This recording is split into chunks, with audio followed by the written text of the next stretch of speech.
it's almost like a trope in our discourse about like, the 60s generation and, the strides that were made, but also, the backlash, Nixon and Reagan and, and the generation of 68 either, failed and got marginalized, or they made their peace and, in various different ways, either moved, fully became, reactionaries, or just sort of moved in a kind of neoliberal direction. Like you look at, Joschka Fischer as an example in Germany, going from, literally street brawling and beating up cops to being the green foreign minister that,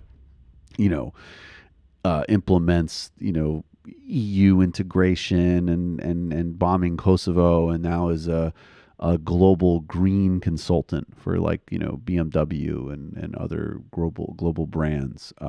But that's interesting that maybe even for us, even like people don't register Occupy in the same way as like a moment that really was like, wow, maybe we can actually do this. And then it failed for a Yeah. variety of reasons, and that's still actually hitting us. Yeah. I mean, we had the Arab Spring and Occupy together, right? Yeah. I mean, it was not, it was, Occupy was inspired by the Arab Spring and Indignados. came after 2008 was not, which was the economic crisis, was still fresh in everyone's minds. We thought the global capitalism itself was going to fall out from under our feet, or some of us did. And a lot of, kids then really were looking at very bleak futures, and they didn't blame, blue-haired gender studies majors for it. They blamed the banks. Right. And right. But then we weren't organized. We have, there's some real serious difficulties in overcoming the system that we're in that no one was prepared to fully address, or, including me, including anybody on the left. And so, I think part of this is just a consequence of the way we haven't been able to quite accomplish a transformation. But that's sort of a knee-jerk revolutionary's answer. Well, the problem is we haven't had that revolution yet, and that's always the problem. It is always the problem. But I do think it comes out of 2011. I really do. I do think that we kind of moved into a identity politics and call out culture on the left, and then on the right there was a great move to make hay out of that, and that we saw the way that we were co-opted. That movement was co-opted, come around and bite us and empower the right. What is you have a specific experience, and I believe you're actually on your way to potentially try to have this conversation that's been blown off, but you've had very revealing interaction with the histrionic fascist shaman, Kermit the Frog voiced Jordan Peterson. What is that?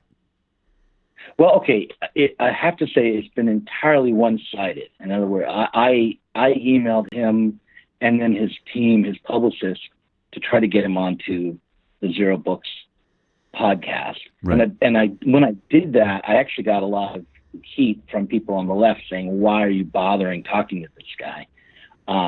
Now I don't think anyone would say it that way. Right. But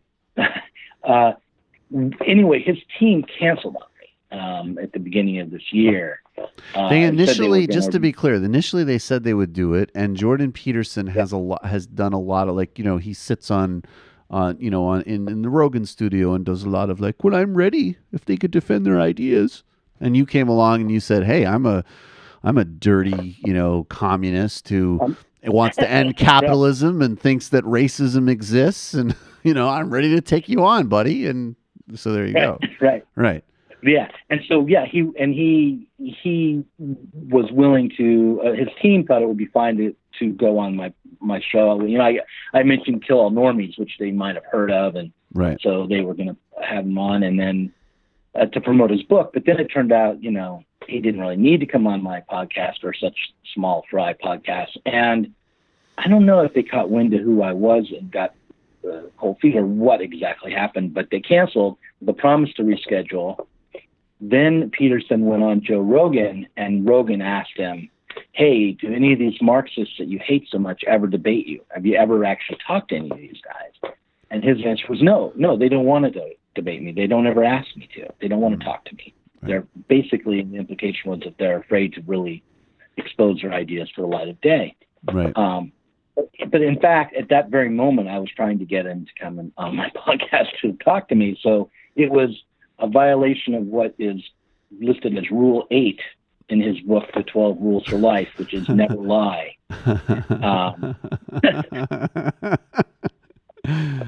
Oh, so basically you found, I mean, maybe not necessarily a mess, but some scattered papers in his room.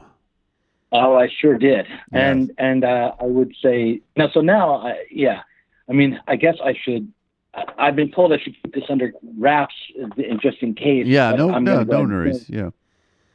I'm going to see him. He's in Seattle today on his tour, and I plan on trying to ask him about this.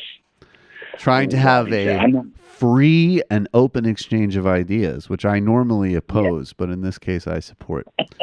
Right.